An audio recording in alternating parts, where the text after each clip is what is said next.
अमरजीत सिंह आसाम से। राधे राधे महाराज जी। महाराज जी, मुझे नाम जप करना बहुत प्रिय है। मुझे यार ये भगवत तो प्राप्ति। बहुत बढ़िया बात है। नाम जप करना बहुत प्रिय है, ये तो बहुत दुर्लभ बात है, बहुत दुर्लभ बात है। भगवान के नाम जप में प्रीति हो गई तो बत्ता संसार को पर विजय प्राप्त कर लोगे, भगवान को अधीन कर लोगे। सुमिर पवन सुत पावन नामू, अपने बस करी राखे रामू। भगवान का नाम जप करके हनुमान जी राम जी को अधीन किए। राम जी प्रेमाधीन है। पैसा भी कमाना है महाराज जी। हाँ, तो नाम जप करते हुए खूब मेहनत करो, पैसा कमाओ और अधिक पैसा आएगा। पहले पाप नष्ट होने दो, जहाँ पाप नष्ट हुआ तो धन ही धन एकत्रित होने लगेगा। नाम रूपी धन है तो फिर क्या। त्रिभुवनपति जिसके ऊपर प्रसन्न है, जहाँ पर कृपा राम की हुई ता पर कृपा करे सब कोई। खूब नाम जप करो, खूब मेहनत करो, धन कमाओ और जो दुख सुख आवे उसे सह जाओ।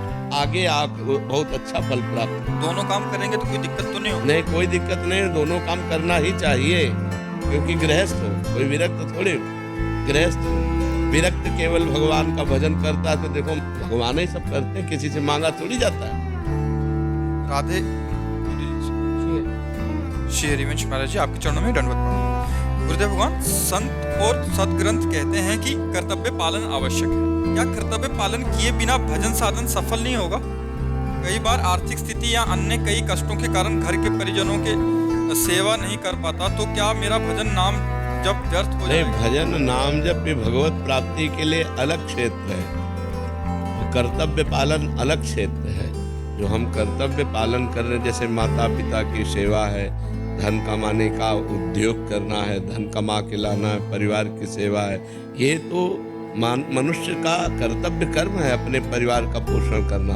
पर जो नाम जप करना है, भगवान का ध्यान करना है, भगवान का पूजन करना है, ये भगवत प्राप्ति के लिए महान कर्तव्य है, परम कर्तव्य है। कर्तव्य और परम कर्तव्य, धर्म और महान परम धर्म, इसमें अंतराय होता है। ये लौकिक कर्तव्य है, वो अलौकिक कर्तव्य है। भगवान का नाम जप, उसमें ये थोड़ी कि ये नहीं किया तो उसमें बाधा पड़ जाएगी।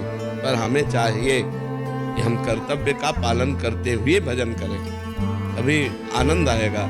अब बूढ़े माता पिता कष्ट पा रहे हो, तुम माला लिए बैठे हो तो ऐसा नहीं।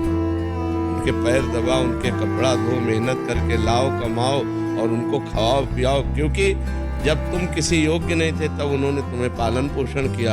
अब उनकी वृद्धावस्था है और तुम सोचो हम तीर्थ याटन जा रहे हैं, तो तीर्थों की जरूरत, उनके चरणों में तीर्थ है, उनकी सेवा करो। बूढ़े माता पिता की सेवा करना, बूढ़े परिवार के जो बुजुर्ग जन हैं उनकी सेवा करना, धर्म पूर्वक धन कमाना, ये भी तो कर्तव्य कर्म है। हाँ, इससे भी भगवान प्रसन्न होते हैं। यदि नाम जप करते हुए अपने माता पिता की सेवा की जाए और धर्म पूर्वक धन कमा कर परिवार की सेवा की जाए तो कहीं तीर्थ जाने की जरूरत नहीं, घर ही उसके लिए तीर्थ है और घर में ही उसे भगवत प्राप्ति हो जाएगी। पर नाम जप जरूर होना चाहिए, भगवान का स्मरण जरूर होना चाहिए। नकुल वर्मा जी, गाजियाबाद। राधे राधे महाराज जी। महाराज जी, मैं कुछ फल व खाना का सामान लेकर मंदिर जा रहा था कि मंदिर के पास एक कुत्ता भूखा बैठा था। तो सामग्री मंदिर में देनी चाहिए या भूखे कुत्ते को खिला देनी चाहिए? भूखे कुत्ते को देना चाहिए, भूखे कुत्ते को देना चाहिए। एक बार एक नाथ जी महाराज, महाराष्ट्र के संत हैं, गौमुख से गंगा जल ला रहे थे रामेश्वर जी चढ़ाने के लिए। और रामेश्वर पहुंचने वाले थे, बहुत से और भी साथी थे, कि एक गधा प्यास से पैर फड़फड़ा करके जवान निकाले हुए तड़प रहा था। बड़ा घड़ा था, तो रोका उनके साथियों ने। क्या रामेश्वर जी बिल्कुल नजदीक, उन्होंने कहा नहीं। गधे को ऐसे उठाया, पूरा गंगा जल गधे को, वो आराम से जल पी करके बैठ गया और वो लोग चले गए। और जे भी बैठा तो देखा भगवान भूत भावन शंकर उसी से प्रकट हुए एक नाथ जी के सामने गधे, क्योंकि सर्वत्र भगवान है ना, तो वहाँ से भगवान प्रकट हो गए। यदि हम मंदिर जा रहे हैं भोग लगाने और कोई कुत्ता ऐसा दिखाई दे रहा है कि भूखा बैठा है, तो हमें चाहिए कि भगवान की भावना करके कुत्ते को खवा देना चाहिए, क्योंकि भगवान कुत्ते में भी है। नामदेव जी ने जब कुत्ता रोटी लेके भगा तो घी का कटोरा लेके कहा कि नाथ सूखी न खाओ, थोड़ा घी चुपरा लो, और तो उन्हीं कुत्ते में से भगवान विट्ठल प्रकट हो गए। ये तो प्रसिद्ध कथा है। तो भगवान सर्वत्र है। अगर हमें कोई जीव भूखा दिखाई देता है तो हम भगवान के भोग को उसको पवा देते, सीधे भगवान पाएंगे। वहां तो भगवान दृष्टि भोग पाते हैं, मंदिर में भगवान सीधे नहीं पाते। दृष्टि भोग पाते हैं, उनकी दृष्टि में केवल आता है। और मुख से तो भगवान सीधे पाते। भूखा कोई आदमी बैठा है, कह रहा है बाबूजी भूख लगी है, पूजा ये लो केला सेव फल मिठाई खा लो। और मान लो कि हो गया, दर्शन करे और ठाकुर जी के भोग यहाँ लगा दो, दर्शन ठाकुर जी करे और बढ़िया हो गया। अलका जी, राधे राधे। महाराज जी, महाराज जी, मैं अपने भक्ति भाव को व्यक्त नहीं कर पाती। महाराज जी, किससे व्यक्त करना है? प्रभु जानत सब बिना जनाए।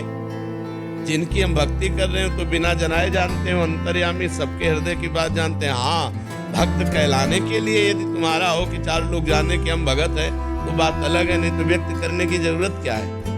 व्यक्त करने की जरूरत क्या है? प्रभु जाने सब बिना जनाए। भगवान तो अपने आप हृदय की बात जानते हैं कि हम उनको कितना भजते हैं, कितना प्यार करते हैं, उनका कितना चिंतन करते हैं। हमें लगता है भक्ति दिखावे की वस्तु नहीं है, भक्ति हृदय की वस्तु है।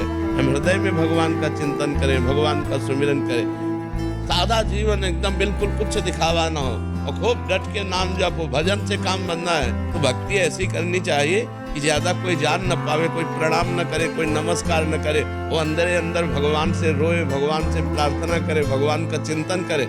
इससे बढ़िया और क्या है? छूट के जो भक्ति होती है वो महान भक्ति हो जाती है। जी का एक प्रश्न हो रहा है महाराज जी, ये कह रहे हैं कि मुझे कौन कौन से ऐसे कर्म करने चाहिए कि मैं मृत्यु और जीवन के चक्र से मुक्त हो जाऊं और प्रभु की सेवा में लीन हो जाऊं। हाँ, बेविचार ना करो, कोई नशा ना करो, किसी की हिंसा ना करो, कम बोलो, कम सुनो, कम देखो और निरंतर भजन करो, माया चक्र से मुक्त हो जाओ।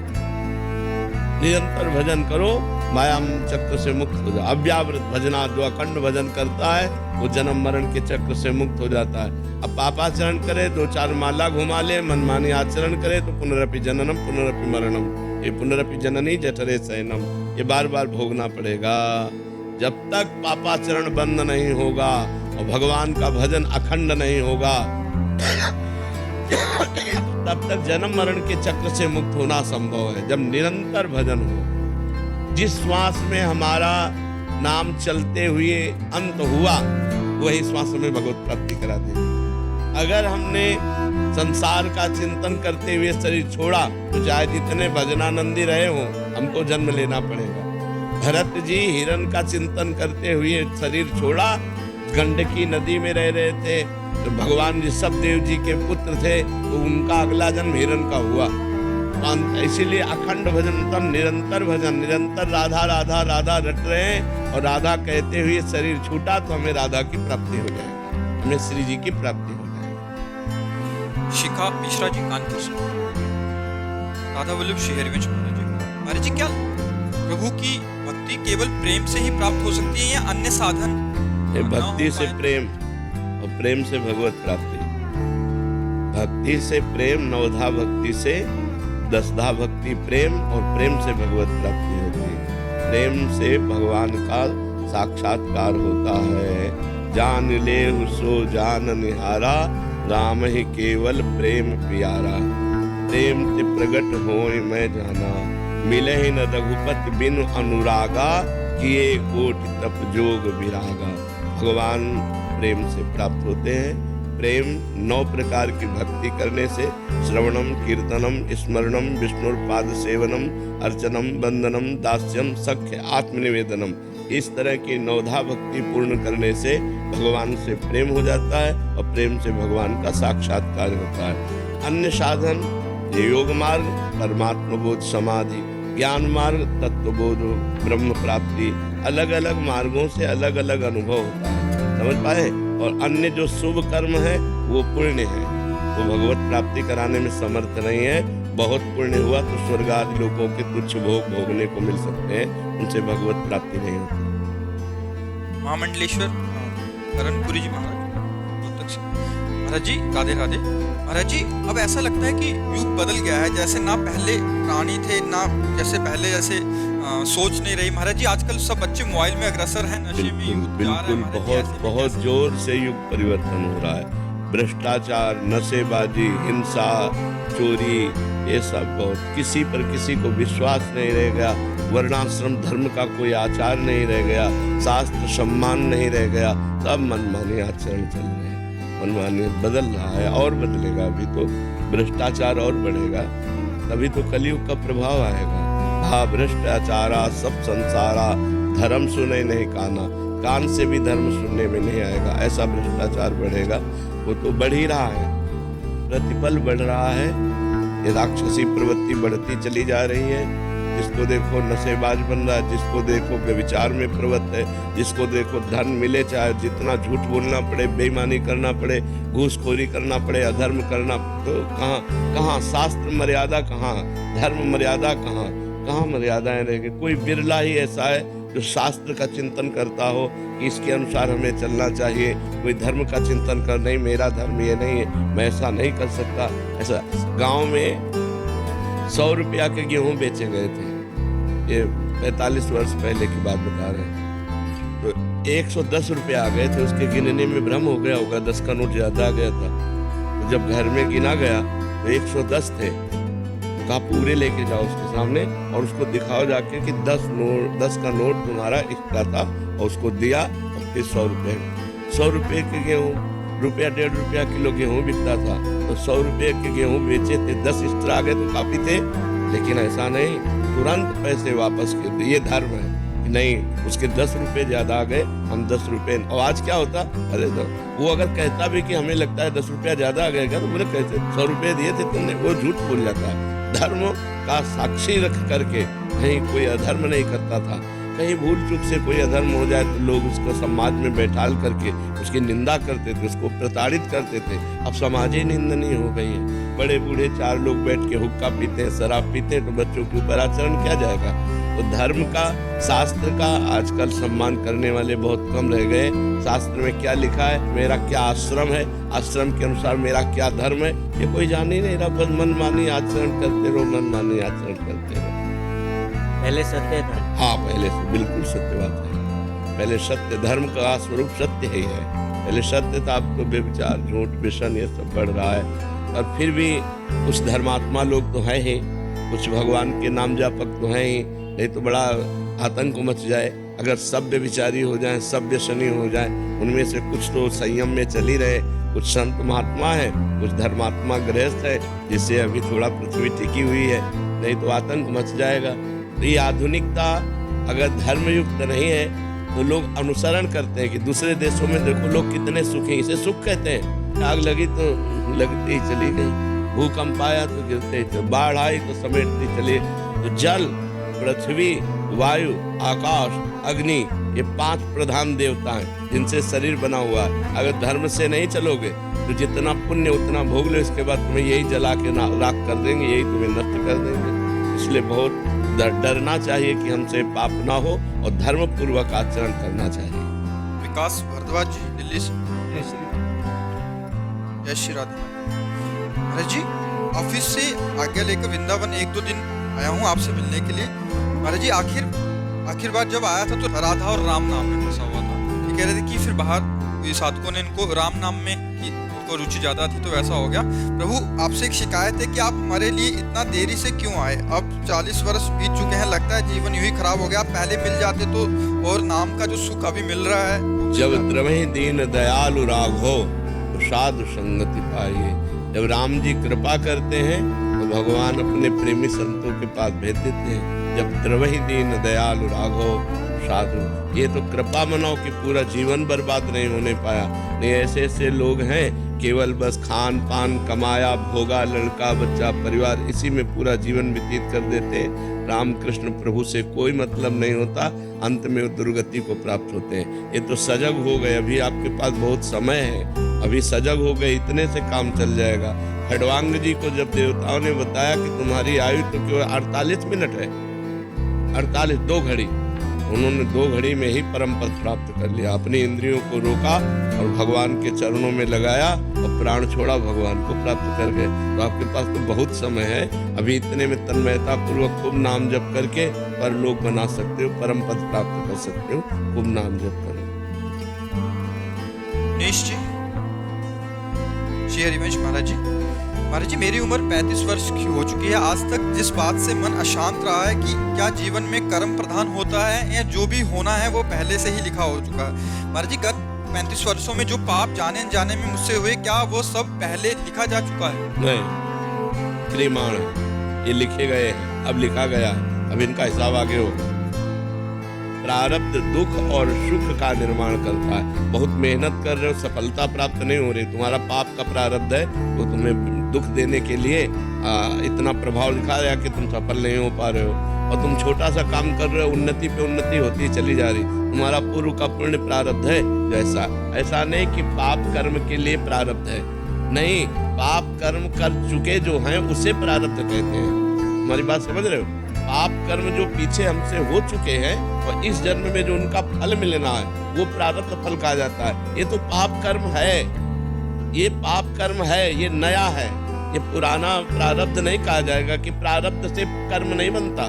प्रारब्ध फल देता है, दुख या सुख, विपत्ति या संपत्ति, हर्ष या शोक, ये वो देता है। वो ये नहीं कहता कि तुम किसी लड़की को छेड़ो, तुम किसी का हिंसा कर दो, तुम किसी की बेईमानी कर दो, तुम किसी की घूस ले लो और कहो कि हमारा प्रारब्ध था। प्रारब्ध नहीं, ये नया कर्म तुम्हें भोगना पड़ेगा। ऐसे ही किया महाराज, आपकी बताइए पाप कर्म। तो जो पाप कर्म हुए हैं, अभी तो समय है, उनका मार्जन कर लो, तीर्थों का अवगाहन करो, गंगा आदि तीर्थों का अवगाहन करो, नाम जप करो, भगवान की कथा सुनो, भगवान की शरण में हो जाओ। नाम संकीर्तनम यस्य सर्व पाप प्रणाशनम, भगवान का नाम कीर्तन समस्त पापों का नाश कर देता है। घर में आधा घंटा बैठ करके राधा राधा नाम कीर्तन करो, ध्वनि से पूरे घर में राधा नाम गूंजे, तो तुम्हारा पाप भी नष्ट होगा, घर भी पवित्र होगा। ठीक है? हाँ, आज से जो पाप कर्म हैं उनको धीरे धीरे सनई सनई उनको रोको। हम आपके द्वारा नए पाप ना बने, डरो, नहीं तो नरक में भोगना पड़ेगा इन सब पापों को। केशव जी उत्तराखंड से। राधे राधे महाराज जी।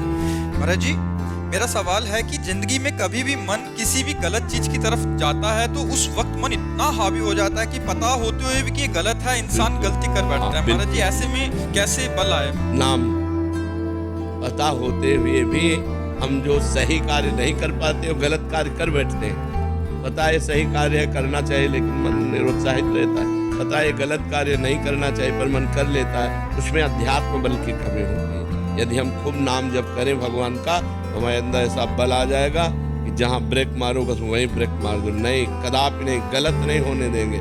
धर्मयुक्त भोग मन को देंगे, अधर्मयुक्त भोग मन को दे ही नहीं सकते। प्राण भले चले जाएं, मैं गलत नहीं कर सकता, वो निकल जाएगा। मन बहुत बलवान है, मन से बलवान भगवान का नाम है। यदि नाम जप करोगे और नाम जप एकत्रित कर लोगे अधिक नाम बल, तो फिर नाम बल के द्वारा मन को रोका जा सकता है, क्योंकि नाम जपते जपते विशुद्ध ज्ञान जागृत हो जाएगा।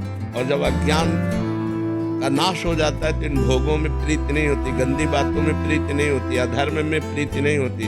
एक तरफ भोग है, एक तरफ भगवान है, भगवान का नाम है, हमारा मन भगवान के नाम की तरफ जाएगा जब पवित्र हो जाएगा। अभी तो एक तरफ भगवान, एक तरफ भोग, तो भगवान की तरफ पीठ कर लेगा और भोगों की तरफ चला जाएगा। तो हमें चाहिए कि खूब नाम जप करें, और हो सके तो जैसे गीता जी है या भागवत जी है, एक अध्याय रोज स्वाध्याय करो। शास्त्रों के स्वाध्याय करने से ज्ञान बढ़ता है, नाम जप से अध्यात्म बल बढ़ता है, फिर हम रोक सकते हैं। महाराज जी, आपके चरणों में कोटि कोटि। महाराज जी, भोजन के प्रति मेरी लालसा कम ही नहीं हो रही, रोज नए नए व्यंजनों में मेरी रुचि बढ़ती जा रही है। हाँ, तो ये 5 ज्ञानेंद्रियां हैं, 5 कर्मेंद्रियां हैं, ये पूरे चराचर जगत को फांसे हुए हैं। किसी को जबान फांसे हुए, किसी को जनेंद्रिय फांसे हुए, कोई देखने में, कोई सुनने में, कोई छूने में, कोई भोगने में, पूरा संसार इसी तो मना कष्टान इंद्रियाणी प्रकृति स्थान कर सती। 5 ज्ञानेंद्रियां और एक मन प्रकृति में सदैव लगाए हुए जीव की दुर्गति करता है। वही कोई बलवान है जो भगवान के नाम जप के प्रभाव से, शास्त्रों का स्वाध्याय करके, साधना के प्रभाव से अपनी 5 ज्ञानेंद्रियों को इन भोगों से हटा के भगवान में लगाता है। भगवान में लगाने से आत्यंतिक सुख की प्राप्ति होती है, जहाँ दुख का निमेष मात्र नहीं है। आपकी खड़े खड़े खाल उतरवा दी जाए तो भी आप डिग नहीं सकते, वो आत्यंतिक सुख होता है। जो भगवान से प्राप्त होता है वो आत्यंतिक सुख प्राप्त होता है।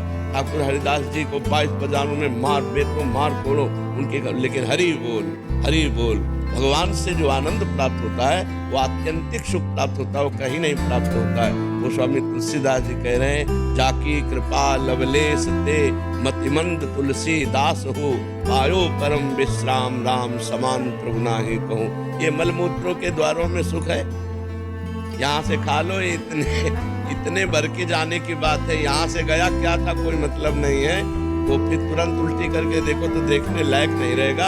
अगर 6 घंटे पेट में रुक गया तो दुर्गंधयुक्त मल बन जाएगा। तो हमको उतना ही खाना है जितने से पेट पल जाए, और सात्विक भोजन करने। जबान के स्वाद के लिए खाओगे फंस जाओगे। जबान के स्वाद में नाना प्रकार के इंद्रियों के विलास में पूरा जगत फंसा हुआ है। अगर भगत भी इसी में फंसा है तो किस बात का भगत है। इसलिए थोड़ा सावधानी तो रखने की जरूरत है। ठाकुर जी को उत्तम उत्तम भोग लगाओ, अच्छे अच्छे पदार्थ बांट दो, रूखा सूखा खा के शरीर से खूब भजन करो, मेहनत करो, धर्म पूर्वक कमाओ, परिवार का पोषण करो, भगवान को प्राप्त हो जाओ। अब बुरे आचरणों में जाओगे, जिसकी रसेंद्री बस में नहीं है उसकी कोई इंद्री बस में नहीं हो सकती। 9 इंद्रियां उसके बस में हो जाएंगी, एक इंद्री को बस में कर ले, केवल रसेंद्री को।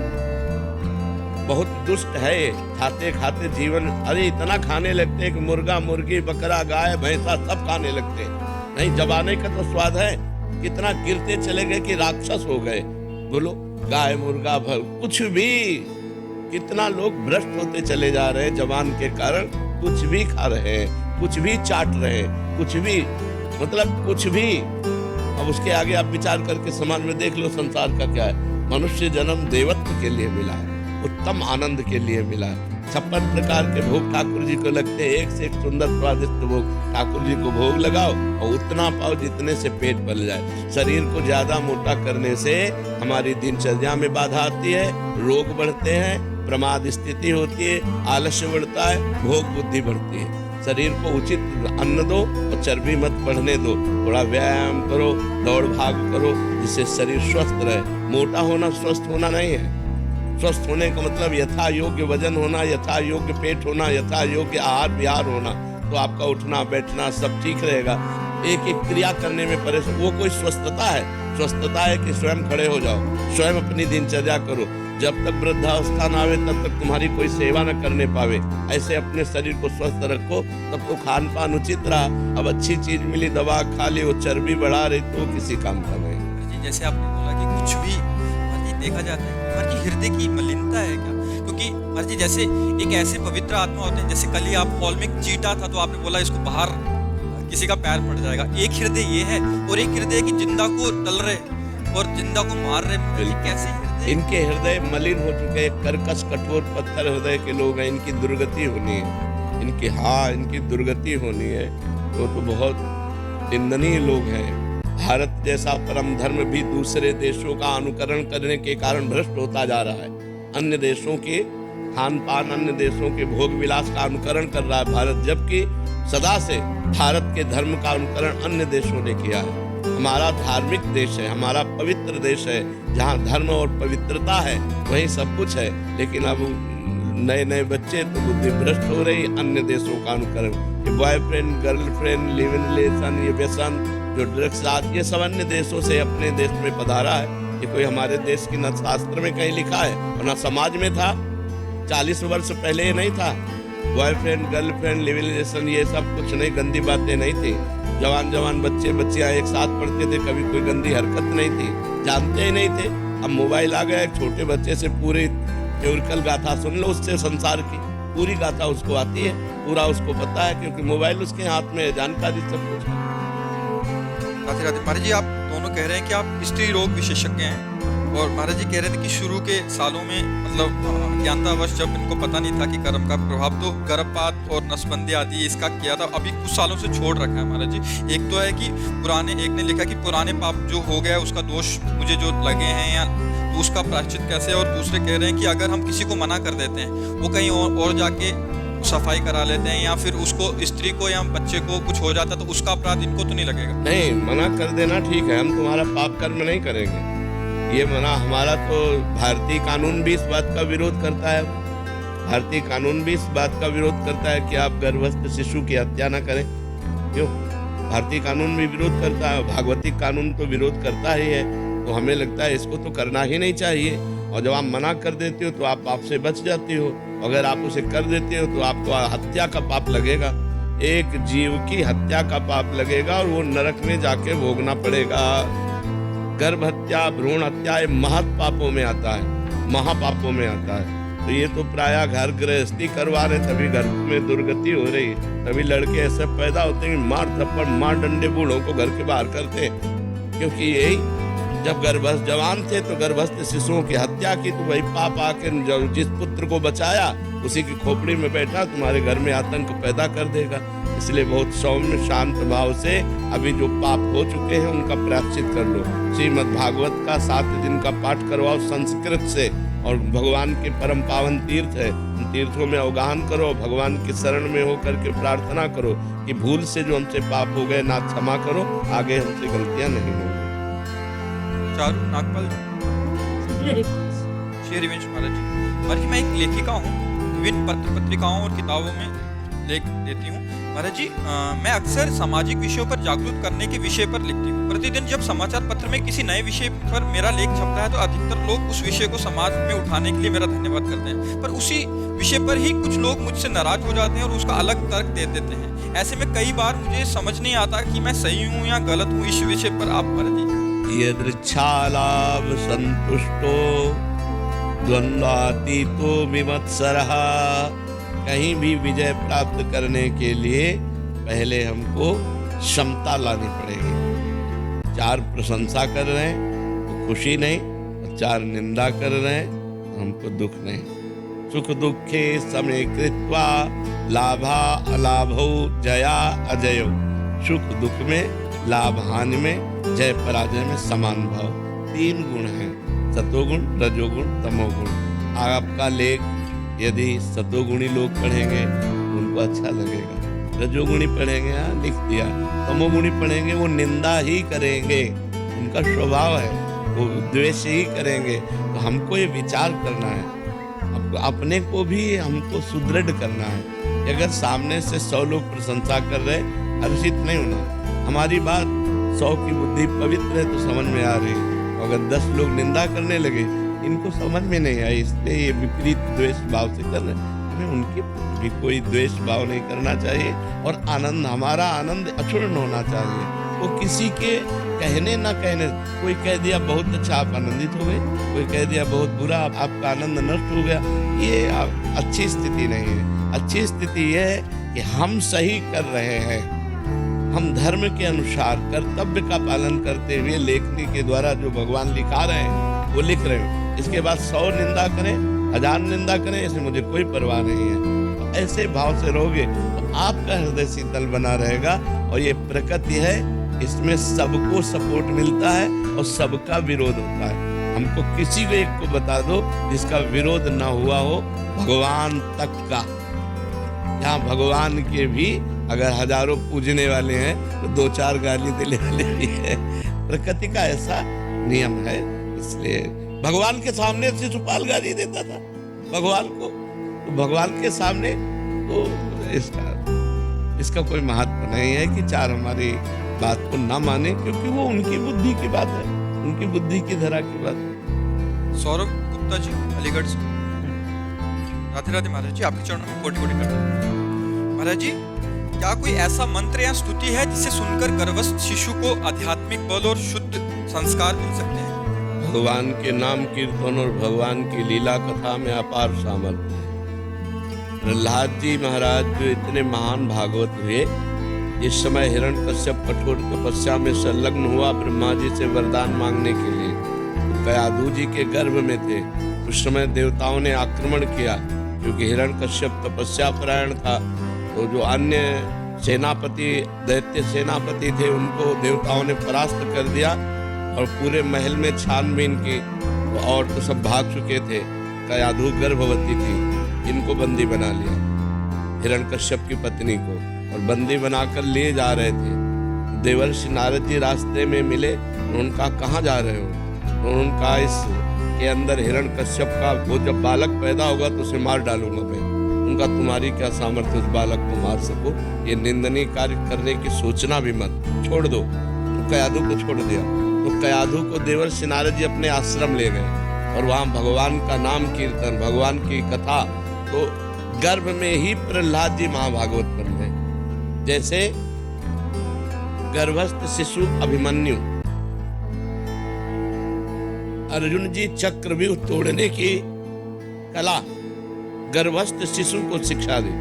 अब वो जब 7वां द्वार तोड़ना था आखिरी, उसमें माँ को नींद आ गई, वो नहीं सुन पाए क्योंकि माँ के काम से ही वो सुन रहे थे। इससे पता चलता है कि अगर हम गर्भस्थ नारी को सात्विक भोजन पवावें, भगवान की कथा सुनावें, भगवान नाम कीर्तन करवावें, शास्त्रों का कीर्तन सुनावें, तो इससे उसका परम मंगल हो जाएगा।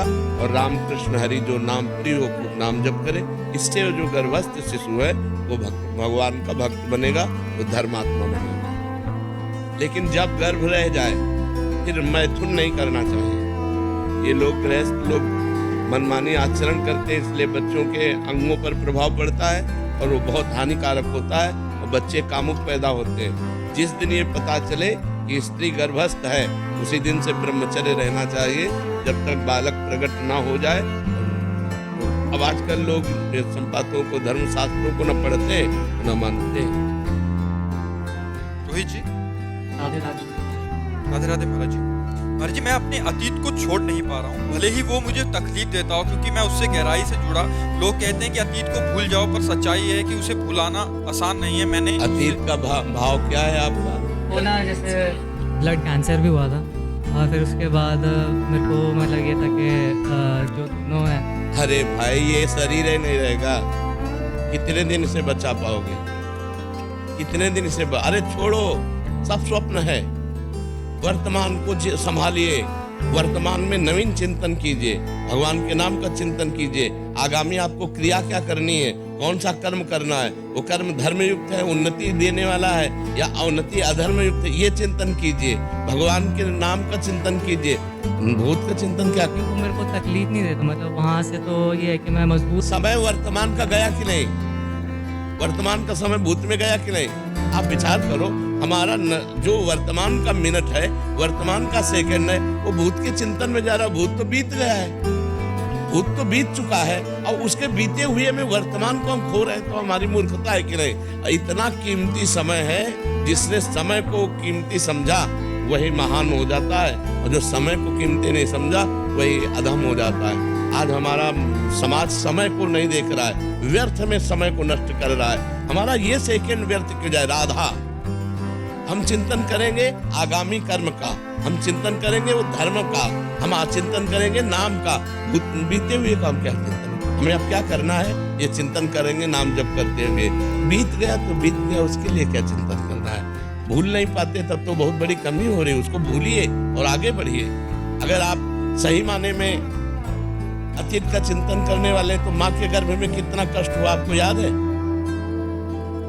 एक सेकंड का भी याद है? गया ना भूल के गर्त में, गया ना? ऐसे इसको भी डालो, भूल के गर्त में डालो। वर्तमान को नाम जप में लगाओ, वर्तमान को भविष्य में हमको क्या करना है इस चिंतन में लगो, नाम जप करो। और एक चीज़ और थी, जैसे मतलब वस्तु हो गई या फिर इंसान हो गया, पूरा देने के बाद ना मतलब ऐसा रहता है कि छोड़ने का मन नहीं करता। किसी वस्तु या इंसान अपनी तरफ से पूरा दे दिया, मतलब हर उसके, चाहे वो दोस्ती हो या फिर बाद में फिर उसको यहाँ सच्चाई नहीं है। यहाँ ना कोई सच्चा दोस्त है, ना यहाँ कोई सच्चा पति है, ना यहाँ कोई सच्ची पत्नी है, ना यहाँ कोई सच्चा पुत्र है। भगवान ही रोल कर रहे हैं और सब जाएंगे यहाँ से अपने अपने समय में। अपने समय में सब जाएंगे। हमको झूठा रोल करना है, पत्नी से पति का रोल करना है, पुत्र से पिता का रोल करना है, मित्र से मित्र का रोल करना है, लेकिन किसी से कुछ रोल नहीं। कबीरा खराब बाजार में सबसे पूछे खैर, ना काहू से दोस्ती ना काहू से बैर। ऐसे चला जाता है व्यवहार। हम ऐसे करेंगे दोस्ती वाला, हाथ मिला के, लेकिन कोई दोस्त नहीं हमारे भगवान के सिवा कोई नहीं। तब तो निपट पाओगे, नहीं तो अभी पहले उसमें बैचों कह रही थी कि हमसे उसने प्यार किया, फिर कहा कि हम ब्याह करेंगे, फिर हमारे साथ गलत संबंध किया, फिर उसने छोड़ दिया, मैं उसे भूल नहीं पाती हूँ। ऐसे शरीर के साथ में विचार करवा लिया, ऐसे गंदी बातें में उतर गई। कोई मर्यादा ही नहीं, कोई धर्मशास्त्र की आज्ञा का पालन ही नहीं, कोई गुरुजन नहीं, कोई बड़ा नहीं, किसी की आज्ञा। यही तो हो रहा है, यही हो रहा है। ये सब रुकेगा तभी जब अध्यात्म की जागृति हो जाए, विवेक की जागृति हो जाए। नाम जप करो, ठीक है? वो वस्तु भी छूटते हैं तो ऐसा लगता है कि भाई मैं मेरे एक पार्ट। ये आप नहीं, सबको लगता है ये सब। ये मोही संसार, रागी संसार, इसमें सबको ऐसा लगता है एक पेन से भी प्यार हो जाता है। तो हम कह रहे हैं कि ये राग वृत्ति है, राग मत करो, यहाँ सब कुछ नष्ट होगा, यहाँ सबका नाश होगा, पक्का समझो। जैसे कसाई वाड़े में हर पशु के गड़ा सा चलेगा, ऐसे यहाँ सब मरोगे, आज नहीं तो कल, कल नहीं तो परसों हमारा नंबर आने वाला है, जाना है अपने लोगों को यहाँ से। अब क्या करके जा रहे हैं, ये खास बात है। जाना तो सबको है, क्या करके जा रहे? नाम भगवान का जप लो, भजन कर लो, अध्यात्मवान बनो, परोपकार कर लो, दूसरों को सुख पहुंचा लो, यही तुम्हारे साथ जाएगा, यही मनुष्यता है। और यहाँ तो देख लो हाहाकार मचा हुआ है, कैसे कैसी राक्षसी वृत्ति बढ़ती चली जा रही है। तो बिना अध्यात्म के ये पशुता, ये राक्षसी वृत्ति नहीं जाती। इसलिए सब लोग अध्यात्मवान बनो, कोई मांस मत खाओ, शराब मत पियो, पराई माताओं बहनों की तरफ गंदी दृष्टि मत रखो, जुआ मत खेलो, चाहे वो गेम में हो चाहे प्रगट में हो, और नाम जप करो, परोपकार करो, तुम्हारा जीवन मंगल में हो जाएगा। अगर इस प्रवचन ने आपके मन को छू लिया हो तो कृपया इसे शेयर करें ताकि ये संदेश औरों तक पहुंचे। हमारे चैनल को सब्सक्राइब करें। जय श्री राम।